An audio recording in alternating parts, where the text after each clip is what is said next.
Assalamualaikum warahmatullahi wabarakatuh. Perkenalkan, nama saya Putri Herliana dari Pendidikan Biologi STKIP PGRI Banjarmasin. Kali ini saya ingin membahas tentang lumut daun. Lumut daun atau Bryophyta. Lumut sejati atau lumut daun disebut juga dengan Bryophyta. Dan nama lainnya yaitu musci, adalah anggota tumbuhan tidak berpembuluh dan tumbuhan berspora yang termasuk dalam superdivisi tumbuhan lumut atau Bryophyta. Lumut ini disebut sebagai lumut sejati karena bentuk tubuh seperti tumbuhan kecil yang memiliki bagian akar atau rhizoid, batang, dan daun.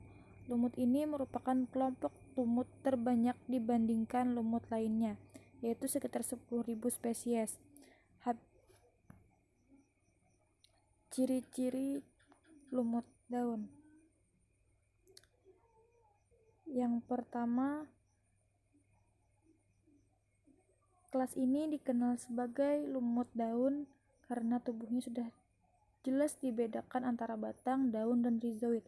Meskipun batang dan daun tersebut bersifat masih semu dan lebih tepat kalau disebut cauloid dan phloem. Gametofit dibedakan menjadi dua, yaitu Protonema dan Gametophyllora. Protonema yang terdiri dari benang-benang yang bercabang dan berwarna hijau. Pada beberapa marga, Protonema dapat berbentuk lain. Protonema dapat dibedakan atas Protonema primer dan Protonema sekunder. Sedangkan Gametophyllora yang berbatang dan berdaun. Dan seperti juga pada Protonema, Gametophyllora juga mempunyai rhizoid. Gametonium terkumpul pada ujung batang atau cabang dan dikelilingi oleh daun-daun yang letaknya paling atas.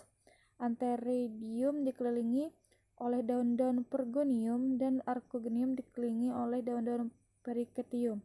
Daun-daun tersebut kadang-kadang mempunyai tubuh dan susunan yang khusus dan dinamakan juga periantum.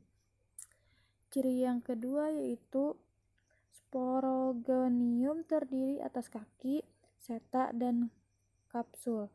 Bagian kaki, seperti pada lumut hati dan lumut tanduk, merupakan bagian yang masuk ke dalam jaringan gametofit dan berfungsi sebagai haustorium. Kapsul spora lumut daun dapat dibedakan menjadi bagian-bagian berikut, yaitu apofise yang merupakan pengelambung ujung seta, kotak atau teka di mana di dalamnya dibentuk spora, tutup atau operculum. Ini tidak selalu ada pada lumut daun.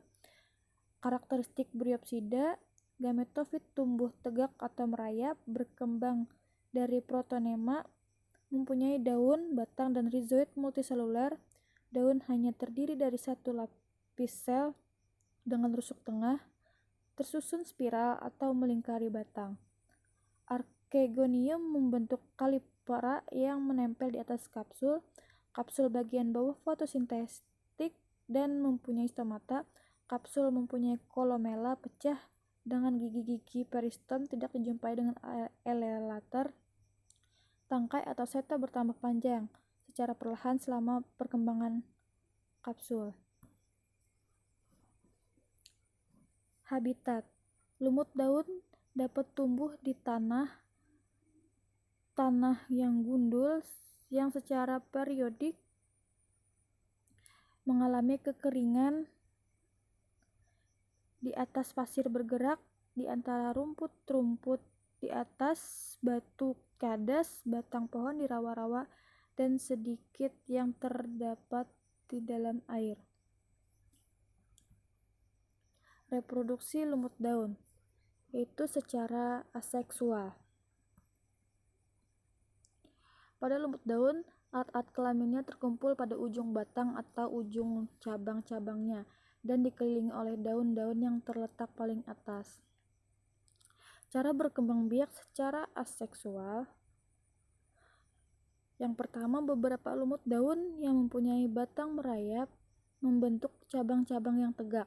Bila bagian tua mati, maka cabang-cabang tadi akan menjadi individu yang baru dan berjumlah lebih banyak.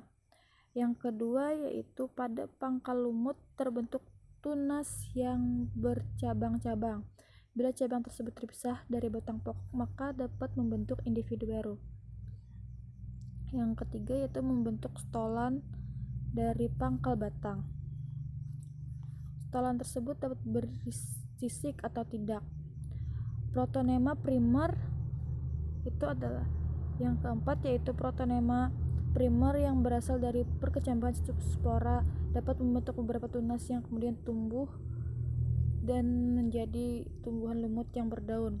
Protonema terputus-putus menjadi banyak protonema yang lebih pendek.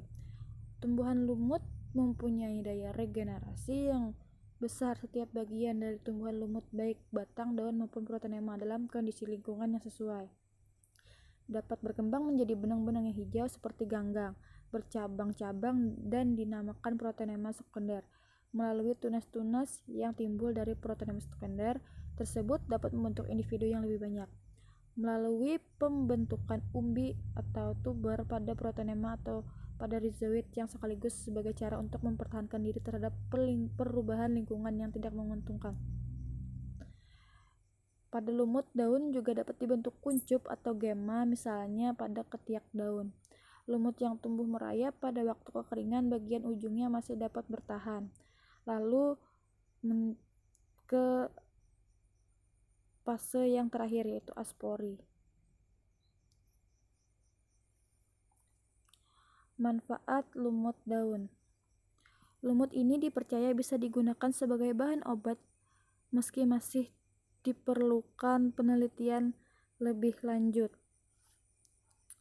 termasuk uji klinis. Dan secara tradisional lumut dari Marge usnea dipakai untuk obat diare atau sakit perut dengan cara direbus, sementara dari Marge lumut sphagnum dikenal sebagai obat penyakit kulit dan mata. Contoh salah satu dari beberapa contoh lumut daun. Yang pertama adalah Polytrichum comune. Biasanya hidup di tempat lembab dan sedikit basah. Tangkainya tegak dan bercabang-cabang. Bentuk sporangium bulat lonjong. Calyptra adalah ujung spora yang menutup sporangium. Kapsul adalah tangkai yang mendukung archegonium dan antheridium. Phylloid adalah bagian lumut yang menyerupai daun. Yang kedua adalah Hypnodernon Rentwort. Mungkin itu saja yang dapat saya sampaikan, kurang lebihnya saya minta maaf dan saya akhiri. Wassalamualaikum warahmatullahi wabarakatuh. Terima kasih.